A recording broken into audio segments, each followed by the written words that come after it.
Hello friends, welcome back to our YouTube channel and good morning to all of you.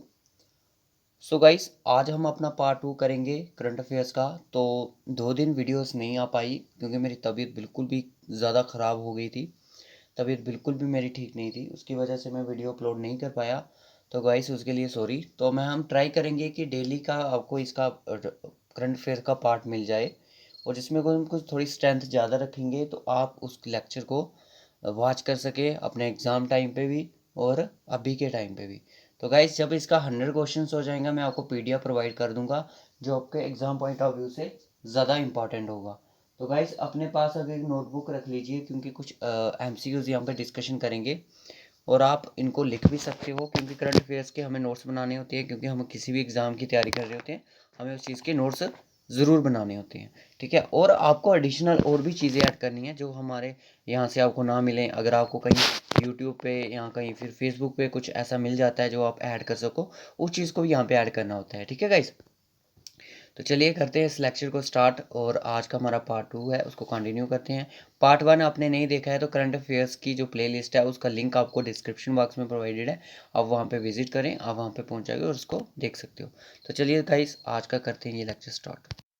First question है जो आपकी screen पर है, देख सकते हो कि हो recently who was appointed as chairman of national safety council, यानी कि एनएससी के जो भी चेयरमैन को अपॉइंट किया गया है उनका नाम बताइए। इस तरह से क्वेश्चन बन सकता है एग्जाम में, कोई भी एग्जाम की प्रिपरेशन कर रहे हो आप, क्योंकि करंट अफेयर का क्वेश्चन है।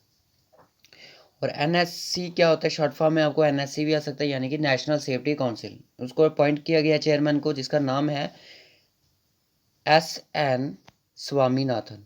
ठीक है, सॉरी सुब्रमण्यम, इसका ऑप्शन ये नहीं है, एस सुब्रमण्यम। इनको अपॉइंट किया गया है चेयरमैन ऑफ एनएससी का। और ये किसके द्वारा अपॉइंट किया गया है, ministry of labour and employment. ठीक है, ministry of labour and employment द्वारा इसको अपॉइंट किया गया है। ठीक है गाइस, नेक्स्ट क्वेश्चन चलिए। Which of the flowing organization has launch the Stardust 1.0 rocket, the first commercial booster rocket power by the bio fuel. Bio fuel के through ये रॉकेट चलाया जाएगा, फर्स्ट कमर्शियल है, ये बूस्टर रॉकेट है। तो guys अगर इसकी मैं बात करूँ, इस रॉकेट का जो वेट है ना वो है आपका 250 kg। ठीक है, 250 kg इसका वेट है। और ये कौन से ऑर्गेनाइजेशन ने इसको लॉन्च किया गया, तो दोस्तों इसको जो लॉन्च किया गया है वो किया है ब्लू शिफ्ट एरोस्पेस द्वारा। ठीक है, ब्लू शिफ्ट जो एरोस्पेस है उनके द्वारा इसको लॉन्च किया गया है। और ये है कहाँ पे है ब्लू शिफ्ट एरोस्पेस ऑर्गेनाइजेशन, ये आपका यूएस में है। ठीक है, यूएस में आपका है। ठीक है, नेक्स्ट क्वेश्चन चलिए। Prime minister recently dedicated 347 kilometre long Dobhi Durgapur natural gas pipeline as a part of which project. देखिए यहाँ पे लिखा है कि long Dobhi Durgapur natural gas है जिसका नाम है, इसको किस प्रोजेक्ट का पार्ट रखा गया है। क्या वो प्रधानमंत्री ऊर्जा गंगा प्रोजेक्ट है, प्रधानमंत्री ऊर्जा प्रोजेक्ट है, या प्रधानमंत्री बंगला ऊर्जा प्रोजेक्ट है, प्रधानमंत्री राष्ट्रीय ऊर्जा प्रोजेक्ट है। दोस्तों इसका जो राइट ऑप्शन है वो इस अंडर के कौन से प्रोजेक्ट में आता है, तो दैट कम्स इन प्रधानमंत्री ऊर्जा गंगा प्रोजेक्ट, इस प्रोजेक्ट के अंदर ये आता है। ठीक है, याद रखना इस क्वेश्चन को। Who among the following CEO chaired the first India EU high level dialogue on trade and investment? इनमें से सीईओ चेयर कौन थे फर्स्ट इंडिया के U high level dialogue on trade and investment के, तो वो थे आपके पीयूष गोयल और बोल्डी बोल्डीज डोम्ब्रो बस्किस। ठीक है, ये 2 पर्सन थे ऐसे जो उसके सीईओ चेयर थे। ठीक है, ऑप्शन इसका डी होगा, यानी कि फोर्थ ऑप्शन।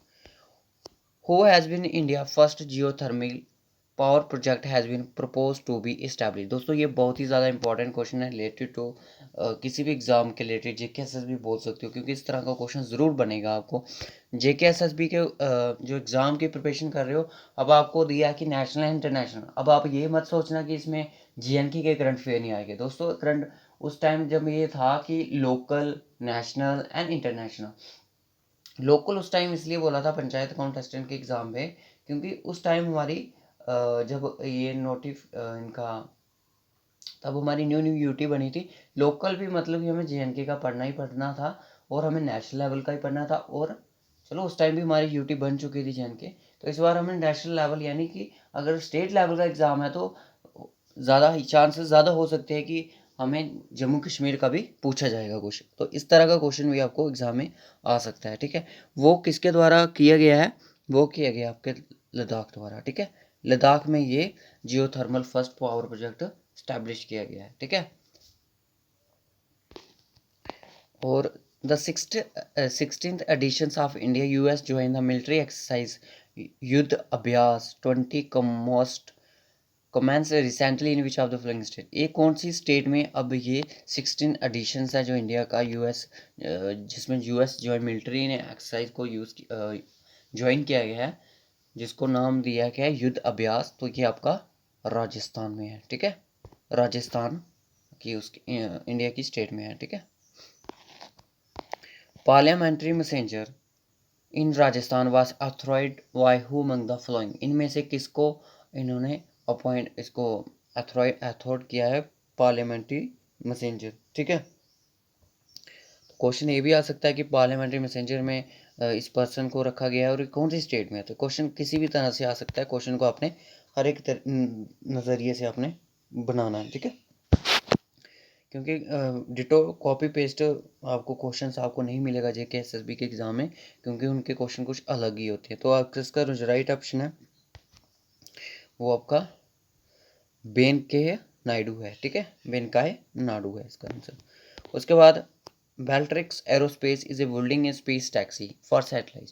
बेल्ट्रिक्स एरोस्पेस है, एक बिल्डिंग है स्पेस टैक्सी की, ये बेंगलुरु में है। Through this it aims to achieve which of the following. इसका एम क्या है, इसका एम क्या है, जो मैंने बताया कि बेल्ट्रिक्स एरोस्पेस बिल्डिंग है एक स्पेस टैक्सी फॉर सैटेलाइट्स की।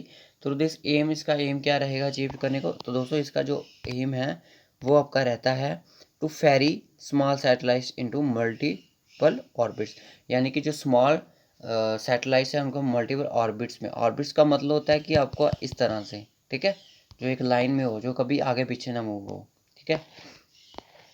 Ministry of Civil Aviation granted permission to which of the following sport organization to use drones for the arrival cinematography recently। दोस्तों किस मिनिस्ट्री इनके द्वारा जो किस स्पोर्ट्स को दर्जा दिया गया है मिनिस्ट्री ऑफ सिविल एविएशन द्वारा कि आप मतलब कि ड्रोन का यूज़ कर सकते हो। तो आपको पता है ड्रोन से बैन हो गए हैं, क्या वो फीफा है, आईफा है, एसीफ है या बीसीएस है, बीसीसीआई है। तो वो है आपका बीसीसीआई, यानी कि बीसीसीआई की फुल फॉर्म होती है board for cricket, board of cricket control in India, ठीक है। Board of cricket control in India, ये है आपका बीसीसीआई इस क्रिकेट द्वारा। तो दोस्तों मैंने एक अभी क्वेश्चन करवाया आपको डॉक्टर के.एन. भंडारी, इस क्वेश्चन की जो वो है थोड़ी गड़बड़ी है। पार्लियामेंट्री मैसेंजर है ना जो, ये एक बुक है, ठीक है। क्वेश्चन की थोड़ी गड़बड़ी है, बुक है और ये इसके, तो मैंने इसका क्या आंसर बताया आपको, बेनकाई नायडू। दोस्तों जो बेनकाई नायडू हैं ये वाइस प्रेसिडेंट है राजस्थान के, जिन्होंने इस बुक को रिलीज किया है, ठीक है, पार्लियामेंट्री मैसेंजर को। पार्लियामेंट्री मैसेंजर जो बुक है इसको रिलीज करने वाले कौन है, वाइस प्रेसिडेंट बेनकाई नायडू। पर क्वेश्चन में हमसे पूछा है कि इसके आथर कौन है, तो इसके आथर जो है वो है आपके डॉक्टर के.एन. भंडारी। क्वेश्चन को पूछने का तरीका कुछ और था, बट मैंने रिलीजेशन बता दी कि इसके रिलीज किसने किया, ठीक है। रिलीज इसको किया था बेनकाई नायडू जो कि वाइस प्रेसिडेंट है राजस्थान के, ठीक है। और इसका जो राइट ऑप्शन है वो डॉक्टर के.एन. भंडारी है, यानी कि राइटर कौन थे इसके, आथर किसने की थी ये बुक, ठीक है। चलिए नेक्स्ट क्वेश्चन चलिए, और इसका मैंने बता दिया आपको। अब यहाँ पे देखिए, president of India inaugurated the General Thimayya museum in which of the following state. कौन सी स्टेट में एक जनरल थीमिया म्यूजियम को इनॉग्रेट किया गया है। तो आपसे ये क्वेश्चन किसी भी तरह से किस तरह के हालात में भी आपसे पूछा जा सकता है। जेके एसएसबी किस तरह से पूछती है, एसएससी किस तरह से पूछती है, ये देखा जाएगा जब एग्ज़ाम होगा। तो ये आपका कर्नाटका डिस्ट्रिक्ट उसमें स्टेट में है, ठीक है, याद रखना। उसके बाद है who among the following won the 30th CEC cup ice hockey championship. ठीक है, किसने ये वोन किया है? सेंट्रल रिजर्व फोर्स में किया, यानी कि सीआरपीएफ ने किया है, आईटीबीपी द्वारा किया गया, ड्रॉस रेड या इंडियन आर्मी। तो इसको जो करने वाले हैं वो आपके ड्रॉस रेड ने इसको वोन किया है। और आपसे पूछा जाएगा कि नेशनल आइस हॉकी चैंपियनशिप किसने वोन किया है, यानी कि नेशनल आइस हॉकी चैंपियनशिप वो आपका किया है आईटीबीपी द्वारा। ठीक है, तो होप सो गाइस ये क्वेश्चन आपको अच्छे लगे, इंपॉर्टेंट लगे हों। अभी एक क्वेश्चन हो रहा है, उसको भी देख लेते हैं। Which of the following country recently approved a plan to build the world first energy island in the North Sea? North Sea में किस कंट्री द्वारा एक प्लान बनाया गया कि उसको अप्रूव्ड किया गया कि फर्स्ट एनर्जी वर्ल्ड की बनेगी, आइलैंड बनेगा नॉर्थ इंडिया में? तो क्या नॉर्वे है, फ्रांस है, फाइनलैंड है या डेनमार्क है? तो इसका जो राइट ऑप्शन है वो होगा डेनमार्क है। ठीक है, डेनमार्क में ही इसको प्लान को अप्रूव किया गया। ठीक है, याद रखना एग्जाम में कि फर्स्ट जो वर्ल्ड का फर्स्ट एनर्जी आइलैंड है वो कौन से सी में बनेगा। इस तरह से भी आ सकता है, नॉर्थ सी में बनेगा। कहाँ पे बनेगा? डेनमार्क में बनेगा, बट नॉर्थ सी में। ठीक है, तो होप सो गाइस आपको ये इंपॉर्टेंट क्वेश्चन लगे हो। तो नेक्स्ट वीडियो भी आपको इसी तरह पे मैं ट्राई करूँगा कि टाइम से आपको वीडियोस मिल जाए, बाकी लेक्चर ना मिले, क्योंकि एक करंट अफेयर्स की एक सीरीज़ होती है और रूटीन होती है कि हमें ये वॉच करनी पड़ती है। तो MCQs on physical and political division of India guys, उसके जो पीडीएफ है वो 100 क्वेश्चन हैं, बट उसके आंसर अभी हम मार्क कर रहे हैं। तो जल्दी से हम उसकी पीडीएफ आपको प्रोवाइड कर देंगे, और नेक्स्ट जो 100 क्वेश्चन है उनकी सीरीज़ भी हम आपके सामने जल्दी ही लेके आएंगे। So okay guys, bye, take care.